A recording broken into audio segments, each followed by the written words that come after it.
Hello students. तो आज सबके कई बार कहने से हम सोच रहे हैं इसका एक छोटा सा वीडियो आपको बनाया जाए। खैर एक में संभव नहीं है और हम चाहते हैं आप किताब को समझने में सक्षम हो जाएं, इसलिए हमने किताब को हूबहू एनसीईआरटी को लेकर के चाहते हैं आपको इस chapter photosynthesis in higher plants पर आज चर्चा हम करना चाह रहे हैं। आप जान लीजिए एनसीईआरटी बहुत ही इम्पॉर्टेंट है, आगे की तैयारी में भी इसी से आपको स्टडी करनी पड़ती है। किन्हीं कारणों से अगर आप ये जो क्लास में लेक्चर आप नहीं ले पाते हैं तो हम प्रयास ये करते हैं जब चाहें तब इसको आप देख सकें और इससे आप बुक को समझ सकें। तो हम फोटोसिंथेसिस हायर प्लांट्स की चर्चा करते हैं। तो सबसे पहले इसमें बहुत चीज़ें तो हिस्ट्री की दी गई है, तो सरसरी निगाह से तेज देख लेते हैं। मेन पर्पज़ आपका फोटोसिंथेसिस के मैकेनिज्म से है, फिर भी पहले हम देख लेते हैं इसमें क्या ब्रीफ हिस्ट्री ऑफ फोटोसिंथेसिस। तो आज की डेट में हम जैसे कह देते हैं CO2 और H2O कंबाइंड हुआ, लाइट और क्लोरोफिल की प्रेजेंस में ग्लूकोज बन गया। ये वास्तव में एक दिन में जानकारी नहीं हुई और किसी एक साइंटिस्ट ने नहीं बताया। अलग अलग समय पर अलग अलग साइंटिस्ट कुछ न कुछ चीज़ इससे रिलेटेड बताते गए और बाद में कम्युलेटिव होकर के वो फोटोसिंथेसिस एक इक्वेशन के फॉर्म में या एक स्टेटमेंट के फॉर्म में आ गया हमारे सामने। तो कहानी तो बहुत लंबी है, बहुत से साइंटिस्ट का रोल है, लेकिन आपसे जो मतलब है खास करके इनमें जिनका नाम आया है आपकी एनसीईआरटी में, उनको देखते चलते हैं जो एक्सपेरिमेंट यहाँ पर मेंशन है। सही से तो मैं फोटोसिंथेसिस की बात करें कहाँ पर होता है, कैसे होता है, बात ख़त्म। लेकिन चूँकि अब बुक खुली है आपके सामने तो थोड़ा सा उसकी चर्चा करते चलते हैं। In all animals human beings depend on the plants and their food. Have you ever wondered from where plants get their food? Green plants in fact have to make rather synthesize the food they need. All other organisms depend on them their food need. कुल मिला के organism इतना आप जानते हैं कि जो green plants हैं अपना फूड कैसे बना लेते हैं, वही फोटोसिंथेसिस में जानना है। ये दिया गया है कि कैसे where plant get their food कैसे पाते हैं, तो आप फोटोसिंथेसिस पे प्रोसेस जानेंगे। और ये जान लीजिए कि जो फोटोसिंथेसिस अपना फूड बना लेते हैं उनको आपने ऑलरेडी ऑटोट्रॉफ कह दिया है। यानी ऑटोट्रॉफ्स मेनली कौन है? ग्रीन प्लांट्स हैं which are capable to synthesize their food by the process of photosynthesis. And other living beings especially animals या other heterotroph जो parasitic mode, saprophytic mode कोई भी अडाप्ट करते हैं, they get their food directly or indirectly from the autotroph जिनको हम heterotroph कहते हैं। तो कुल मिला के फूड का एक ही सोर्स है, मेजर देखा जाए तो फोटोसिंथेसिस है। और यही नहीं, यहाँ पर अगर देखें The green plants make the synthesize their food, nutrition food. Plants organisms depend on the green plants. Green plants photosynthesis, psychochemical process. तो ये एक लाइन में जो लिखा गया है फोटोसिंथेसिस की बात कि CO2 plus H2O in the presence of light and chlorophyll, glucose plus H2O plus O2, ये इतना इजी नहीं है।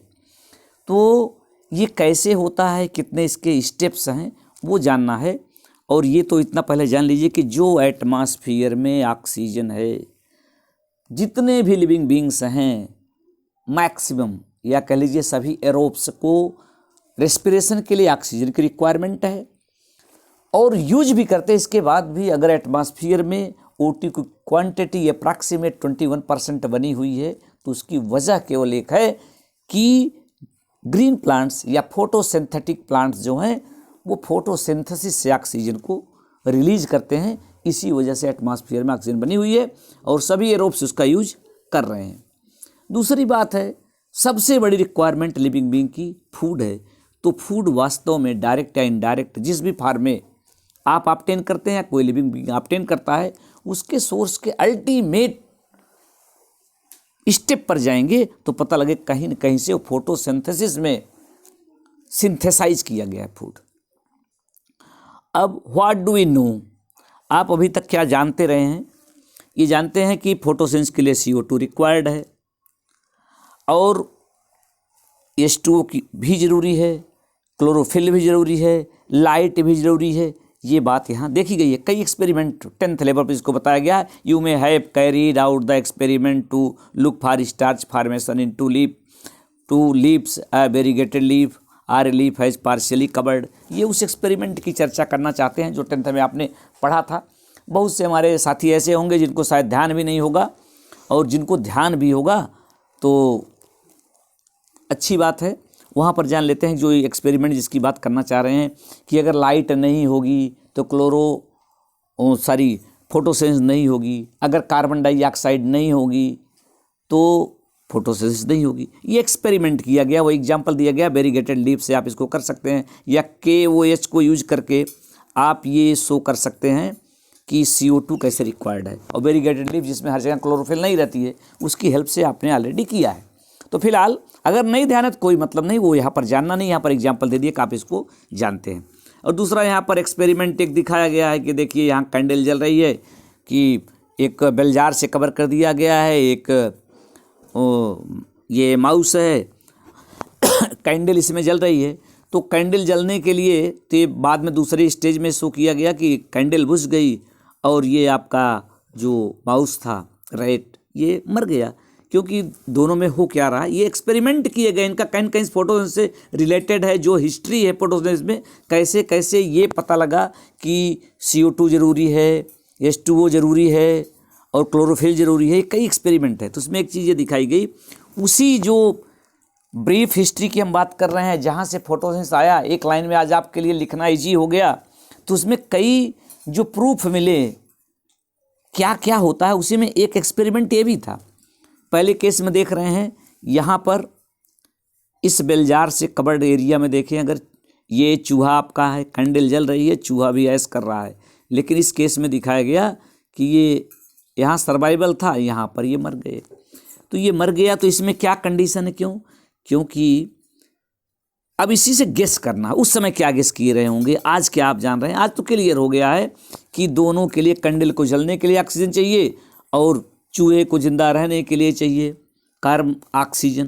तो दोनों के लिए, चूंकि ये भी ऑक्सीजन ले रहा है और कैंडल भी ऑक्सीजन ले रही है बर्निंग के लिए, ये रेस्पिरेशन के लिए ले रहा है, दोनों में CO2 रिलीज हो रही है। और CO2 एक फायर एक्सटिंग्विशर है, ये आपको बुझा सकती है, इसलिए कैंडल बुझ गई और सफोकेशन के नाते ये चूहा आपका मर जाता है।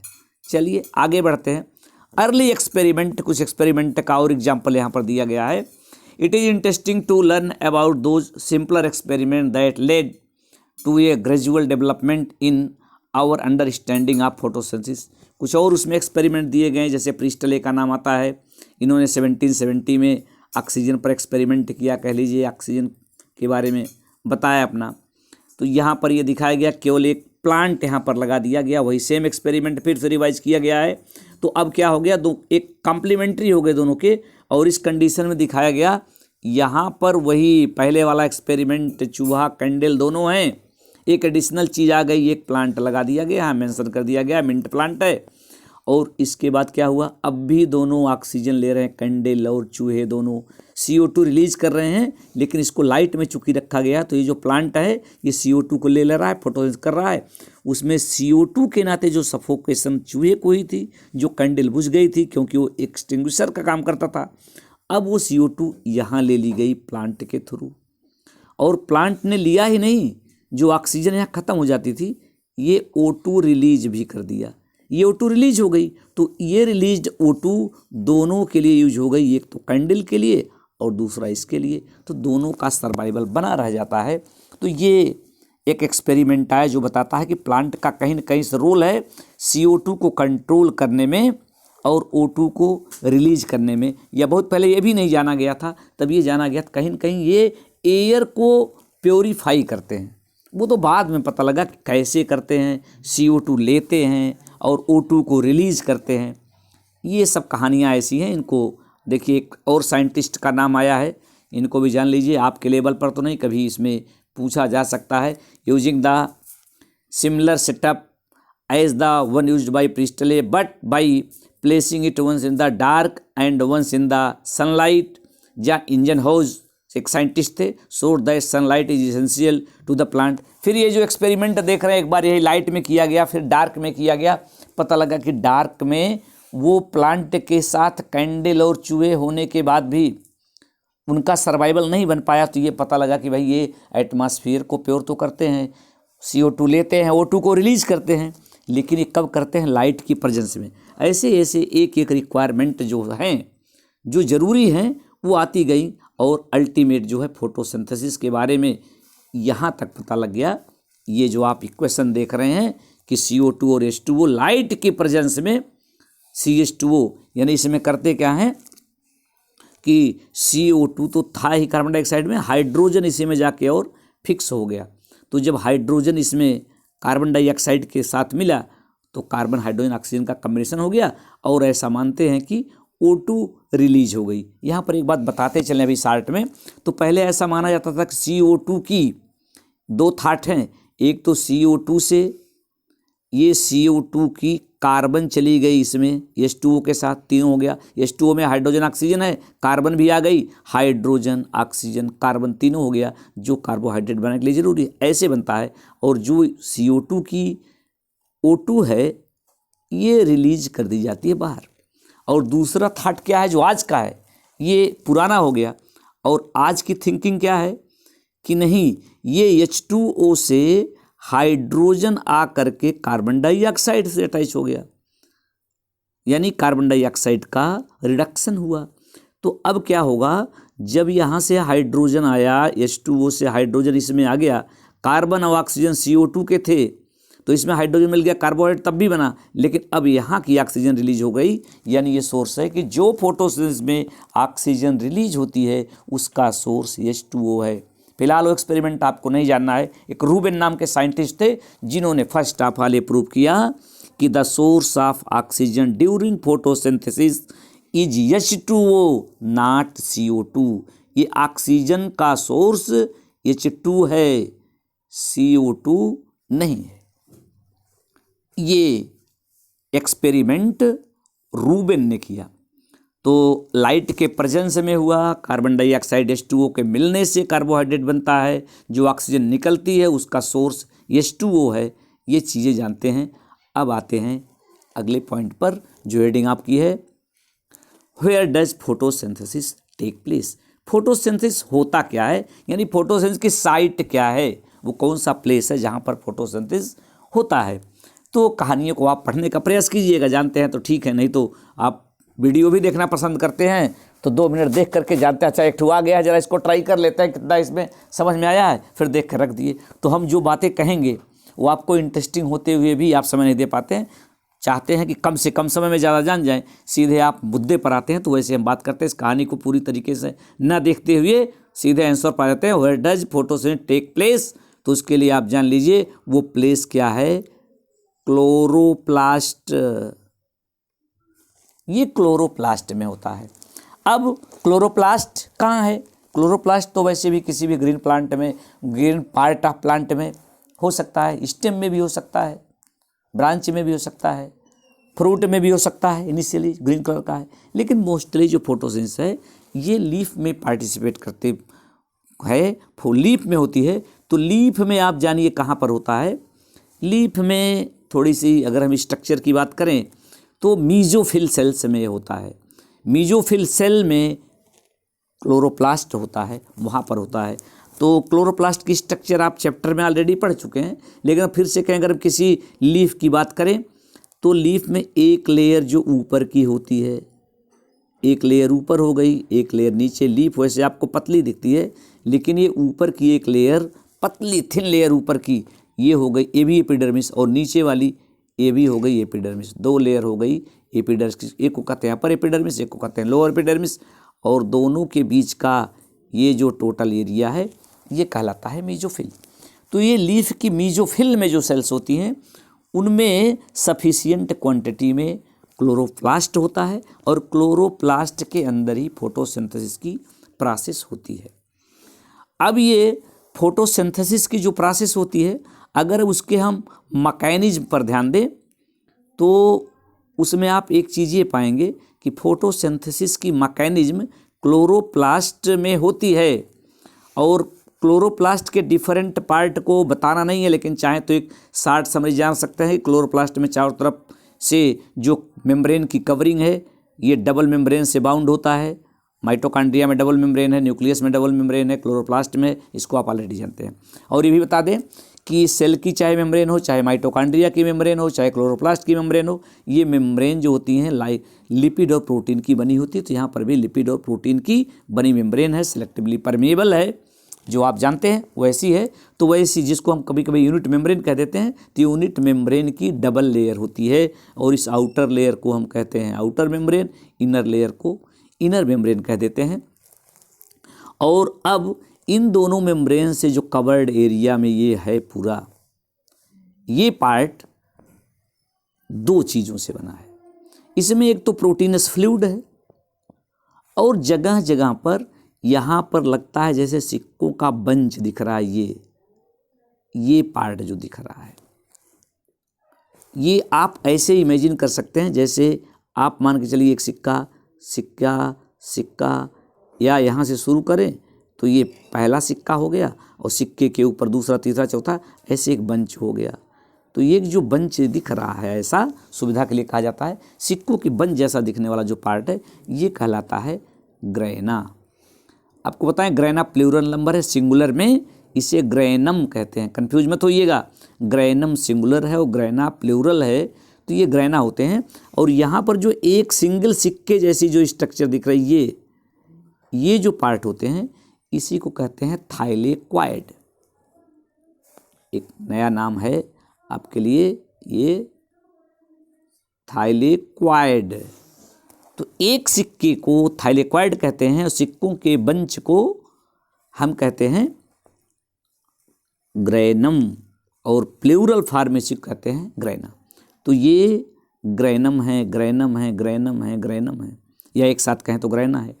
और इसी तरीके की मेम्ब्रेनस स्ट्रक्चर जो होती हैं, जो ग्रैनम को जोड़ने वाली होती हैं मेम्ब्रेनस स्ट्रक्चर, इन्हीं को कहते हैं, ये नाम यहाँ पर मेंशन होगा, ये यहाँ पर आ जाइए,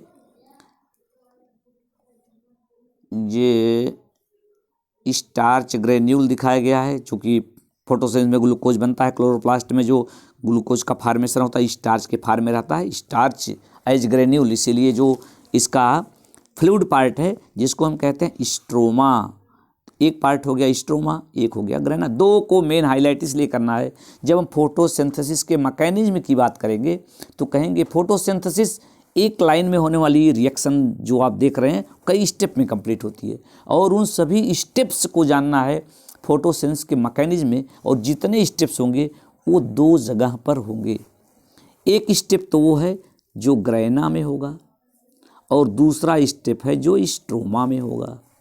यहाँ पर पहला स्टेप, यहाँ पर दूसरा स्टेप। तो ग्रैना में जो स्टेप होता हैं उनके लिए लाइट की प्रेजेंस मस्ट है, लाइट की प्रेजेंस में होते हैं, इसलिए उसको हम कहेंगे लाइट रिएक्शन। और स्ट्रोमा में जो होते हैं उनके लिए लाइट ज़रूरी नहीं है, इसीलिए उसे डार्क रिएक्शन कहते हैं।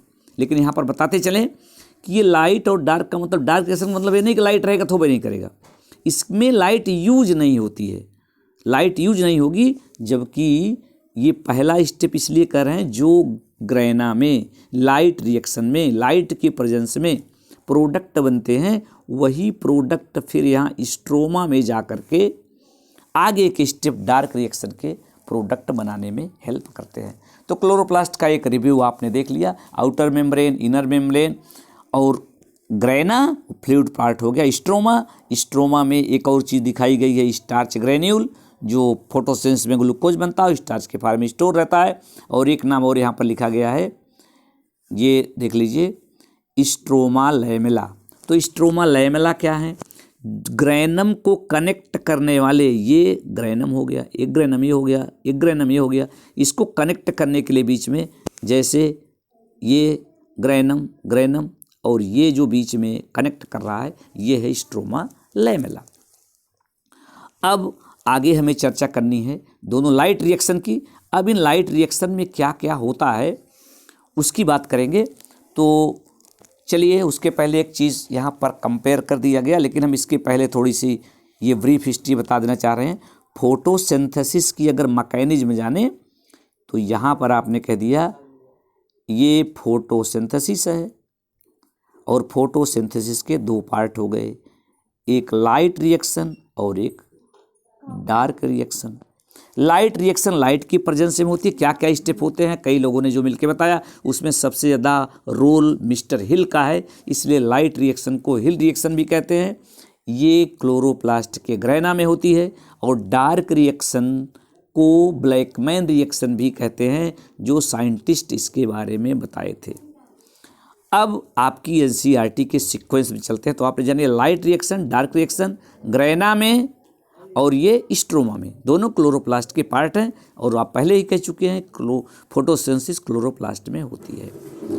अब बात यहाँ पर आती है, जो दूसरे टॉपिक की हम बात करते हैं, जो इस सीक्वेंस में चलते हैं। यहाँ how many types of pigments are involve in the photosynthesis. तो इन पिगमेंट्स के बारे में जिनकी हेल्प से फोटोसिंथेसिस होती है, चूँकि आपने अभी तक कहा कि क्लोरोफिल की प्रेजेंस में होता है, तो क्लोरोफिल के अलावा पेपर क्रोमेटोग्राफी से ये जानकारी हुई कि और भी ऐसे पिगमेंट्स होते हैं जो फोटोसिंथेसिस में हेल्प करते हैं। ये अपना रोल कैसे प्ले करते हैं, इसकी चर्चा हम अगले वीडियो में करेंगे। तो ये लेकिन जान लीजिए, पेपर क्रोमेटोग्राफी से डिफरेंट टाइप के पिगमेंट के बारे में जानकारी हुई जो क्लोरोप्लास्ट में होते हैं और फोटोसिंथेसिस में हेल्प करते हैं। कैसे हेल्प करते हैं? ये लाइट एनर्जी को एब्जॉर्ब करते हैं। तो ये कौन कौन से पिगमेंट्स हैं, क्या इनका रोल होता है, और यहाँ पर ये जो दिया गया है एक टेबल, इसको समझेंगे कि लाइट के एब्जॉर्प्शन में इनका अपना क्या रोल होता है। और जिस हेडिंग में इन सब चर्चा को हम करेंगे वो हैं टाइप ऑफ पिगमेंट्स कितने हैं और किस तरीके से रोल प्ले करते हैं, इसकी चर्चा अगले वीडियो में करते हैं। तब तक के लिए धन्यवाद।